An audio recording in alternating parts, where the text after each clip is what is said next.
Shame on you. Shame on you, NPP guys. Shame on you. So what's happening?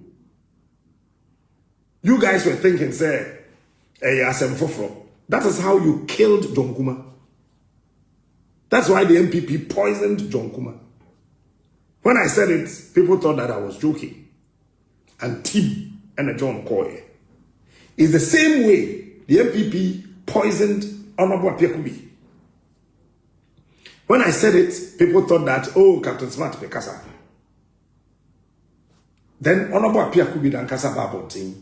told the whole country that Asemna Mekai Nina.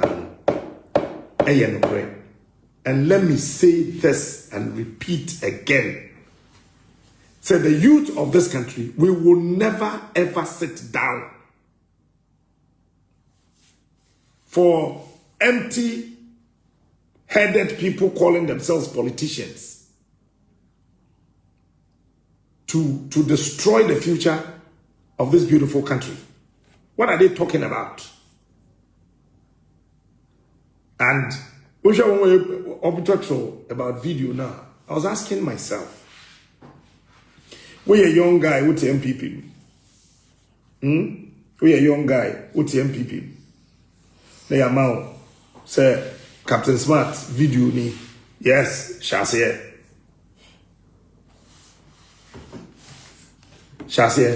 Call. Don't swear some.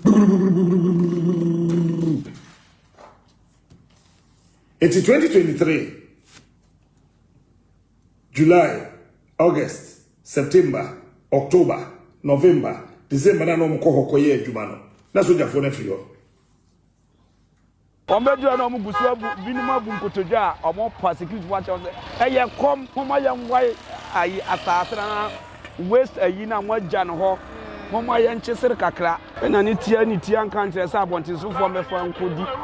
asoja for be ya de hye be ye bra no ye sister no na sabi mama hoho akomande mo se kumunuanom uwia sabi hoho no se company ni gu na omo kwa abede asoja for no be di baki akwa na ana asoja for no ende be hye uniform na e bia be adwen se be ye nipa chen ye na wo ko pension anye nipa mu na wa betena na sabi mrakora wo Ghana nkyere se wo che krofo se wo ye ade afa otumi ebo no kunu. This is not the first time when you die din kan all the sudden the nipa na hu wa bu nkotoja peja ne nsa ya ma warning shot to abisa ya ma warning shot na peja nsa they say wo kire se bibia ni winsam nti I am ready, come and handcuff me. Order from above no eno na edi Africa nya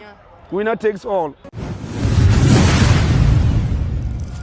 Abusuafo enen so Adepa TV atia Simontin so aye ne timamufo etwe nkomo na obebisa se ede na edne edaba maso ye nyina ye nim wonyani a aba efa oboase wo ma wo mo ho no ma wo tu efama agudie bisika wokọ a timamufo ene wo mo de akobo ani ama ye kyera bi mu krampo afamu ahwe wo mo nkwa no sa asemi hu ene atia Simontin so aye ne timamufo eba betwetwe nkomo ede afa unti gibre na kan ye ho ne ye nto akomo twetwe no mi busa se enro ya na oboase youth wo honom ene military men wo galamsey ase e de abo ani amaduma fam e de ahwe omo ma mi busa se na ye se mabuna wo honom be sori akọ galamsey na se sabre e pa cho mi ni aba me da se ya ya re ho sem na gene ase mi ho afiri na anu ne na nsa meti asem he meti ho mi anopa ekura before me beba na meti ho me hwe ni TV so mi bomoni na mi su adenta yam pan fo beti mu odin sa adidi jani mu na nenam na ni tia nkan kire sa abontin so fo mefa nkodi asoja fo be ya de hye be ye bra no ye sister no na sabi mo ma hoho akomande mo se kumunuanom uwia sabi hoho no se company ni gu na omo kwa abede asoja fo no be di baki akwa na ana asoja fo no ende be hye uniform na e bia be adwen se be ye nipa chen ye na wo ko pension anye nipa mu na wa betena na sabi mrakora wo Ghana nkyere se wo che krofo se wo ye ade afa otumi ebo no kunu. This is not the first time when you die din kan asa na ema we ekoso abrebia last year in 2 years ago the same place oboase ho na ahokyere ya onwa fa kwati kwan akọ cheser asase kakare nananom ede be moja aprato ye ho na bi didi eja bi ya na ni nyina me blemu ye mpanyifo no ade beto ho awasa omu nyina akọ benkuro mpanyifo ni nyina na omu aye partisan na nipa kakra bi akonya percentage na wode hwe na busia enso tax ba nya busia no kwa na etua Ghana nyina ya nyina na etua na da na national cake ne de binim na edi binim ni mami musa se wo kope wanu aduane de senka enye ye fa kwan na me ka se ye Ghana soldier for no kwan ye fa so training no security in Ghana and Africa no omo sabi omo nimde wo fam wo hwe US ne ada omo ayi North Korea any other nations omo timi ye demonstration Israel ne ada ayi wonti se omo ashutu obi no obi afa kwati kwan ba wi awade all the sudden the nipa na hu wa bu nkotodwa pagya ne nsa yama warning shot to abisa yama warning shot na pagya won sa so wa surrender yes wo kire se bibia ni winsam inti I am ready, come and handcuff me. Now soldier for according to circulation say omo na omo bo ban sa amre no frɛ other patrol teams omo do na omo gusu binima bu nkotodwa omo pa security watch eye kom momo ye nwai ayi asase na waste ayi na mo agya no ho momo ye nkyesere kakra na ye nya bibini all the sudden the begusu abe pache wa course ba ye patrol team cars ba ye na no just omo je no mercy for the cripple abada ye ni be mu warning shot de ye mfam face nipa na mo atimi anya adaje edi afase nipa ni ti ogo trainer obi dwane kwa na pese wo chi na ana wo to foma ye nto tuo wona chi cause achi ebeba na koma ho wotu na ti kwa ebeba ni team moja benwuna gu ni team ne nan ne nsa obaye mre na wa hankofo no wo de sen but de omo ye ne nanu no de eya nimgu ase as Africa as a nation say ya to aba wie asumdua aba ye de ye ni age obi akra se me ko pe bibia bedi eni meye de ne nam ti me gina ho pa ne Ghana de hye bebre omaba mabu e wo security star boy wako galamse ni menko bi da na won se nke wo kwan bia wo befa so bibi na wo kopa bedi a won se nke wo kwan bia ye fa so edeko ekope ba so what ya better anti won ni se soldier for military men momu na o ma anye ni ye na timamu ni na bia ono me pa cho akanfo wo bebe bi se ye se obi funkuma yamfumu nwa no correct as a security who protect life and property what you say sabi omo nan eka ne boarding wiase nyina akra ye twaja tumu na hye china obi betima akoto sa aka ne de abrew na adehye na ba kube na ano he sika be mpa na bebetima producer ma busama ba se anya ba adehye back. It's unfortunate embarrassment omo anya de I was say obi akondem o ko diri say abwati uni so ka chen say so de yeso o ma nya de sister boy akoye say o ma nya de ye ma opportunity say DRC we are na say nka de na obeka say government nye the government was say what taking immediate effect ne say saafo ni nyina no I was say asojafo ne eboban wo nyina na was say o mu nyina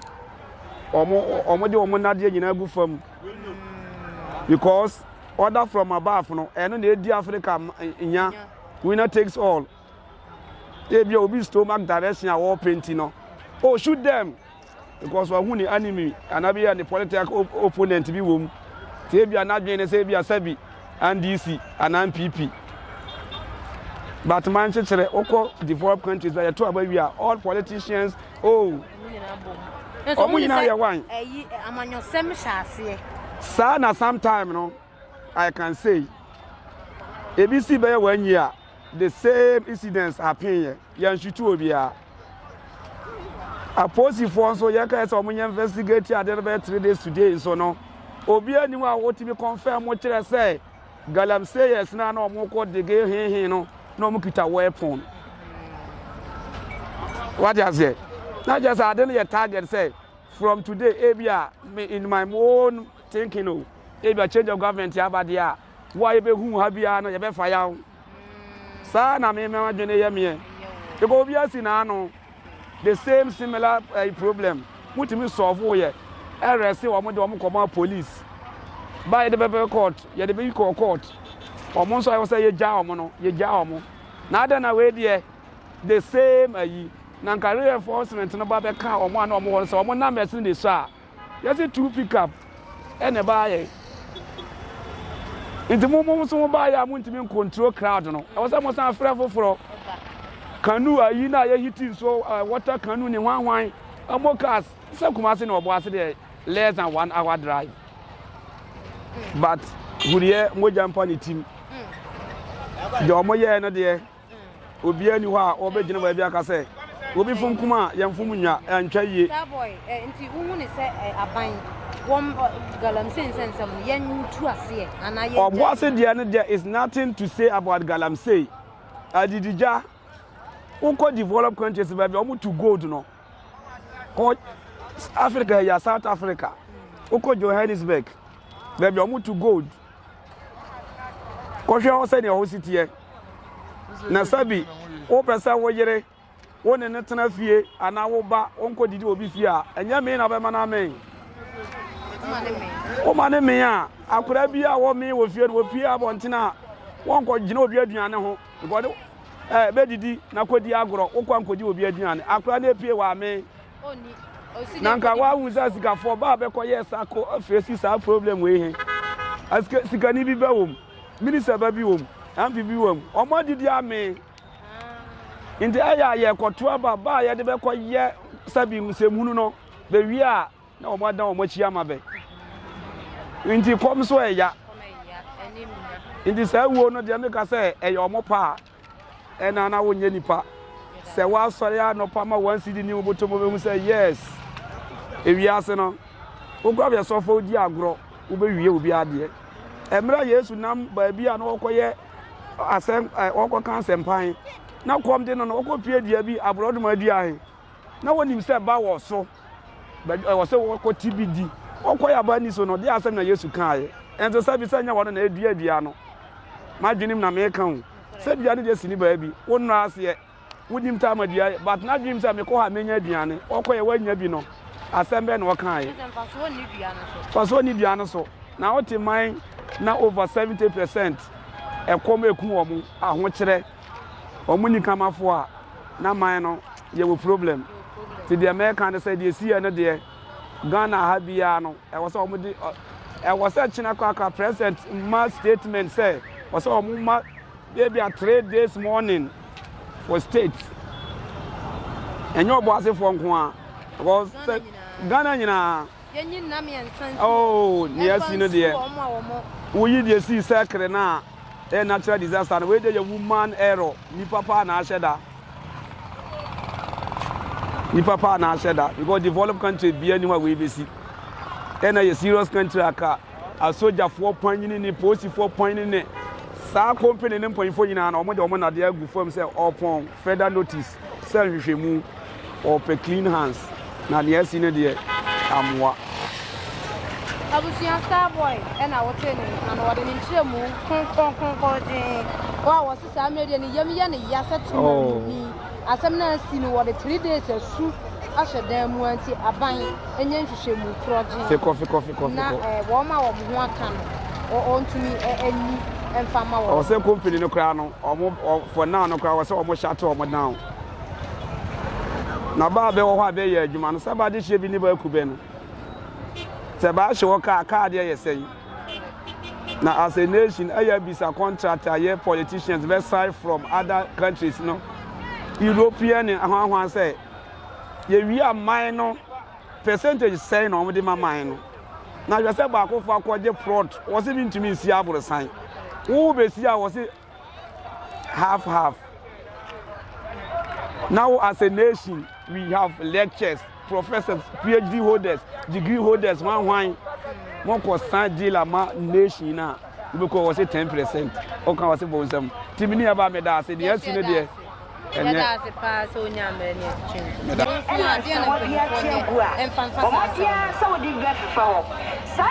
To me, no. Do the boys na Canadian say no press the omukan no sanity omuhu soldiers o manye gidigidi ana soldiers na start kunkum omudia kamisu mesre say aban fancy say ya ebe bot ye timamfo no ho ban emfiri sa omuno soldiers no omu ba so mbebo ye ho ban mamba say omu mekuye so ara say no ntina ye security say omu mbo citizens ye ho ban ya omanyi omu say like omu mekuye nti e wo say aban so e ye nhwehwemu say no press the boys ni kan ye no press omu wura amna mu ho no omu ko so omu ko pa adwuma na aye omu anko so omu ni soldiers for ko na soldiers for e ku omu dia aban pa na so omu na o sha na ehu be hia say boys ni be ko ho no ba bia omu ti sa gu o sha na ehu hia boys no media minim ho de menim ho ba e bia omu adi ho atwam ana boys ni e ko ho de omu so wo ho kwan ba say mans for da so wo ho ye adwuma mo ma kwan say mo bia nwura ho a boys no so di for so mo wura ho but omu wura ho no any kwan so yes for no ku omu mbetima arrest omu na omu mra no omu adi any kwan so yes for no di mra sha omu sem no omu ku nipa omu ba so mbe bo nipa ho ba ma ma so omu ku nipa na se ko ba ni se bia e ye self defense so na soldiers no so ye ya se bia boys ni ko na bia omu sha ase na wo se soldiers no so bo omu so omu kwa mo ban na e de sa ba ya ani so I don't think I can say boys in Indiana metie ba me nti so yes for no society ba so yes for no say ba say boys no so ko so mo kwa attack so yes na so yes so prove like omo so defend omo dia omo so you right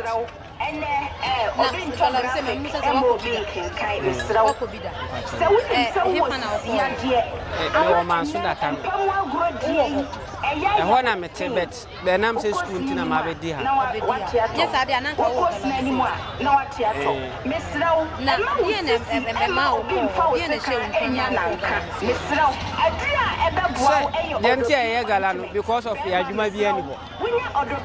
ya ye woman so area ye ni adwuma bi factory bi ani ho abanya hwe wo ho a kire se ya nko school anase ya ko school awie no ye benya bibia ye wo enu ntina ma ye ko gala no enye se bia ye pegala ne sina adwuma bi ana gala adwuma no so enye easy nti adwuma wo ho a gala se ye simple so be unim sana ko na se wo betra fia makomaku dia you have to fight for your life say ni kwan se wo tena makomaku obi wo ho a wo amana bukum bi no ebi so tonsuo mu ebi si woni ma wo ebi si mani ma me hu bi start ko ye ebi si woni ye ya no ma ya no mema eso still awo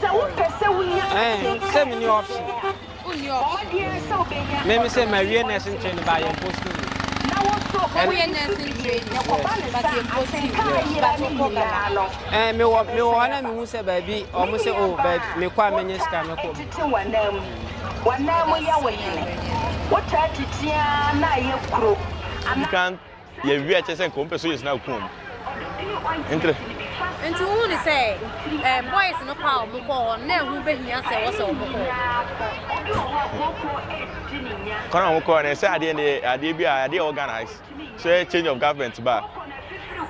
over the opposition be je oba po be je adwuma na wo NPP for nipa bia ho but I will say government if they send this no power a change of government ba I was say niam na ye aban ne de ni ko di party na na oni sasa maybe ye ko ye nye aban dia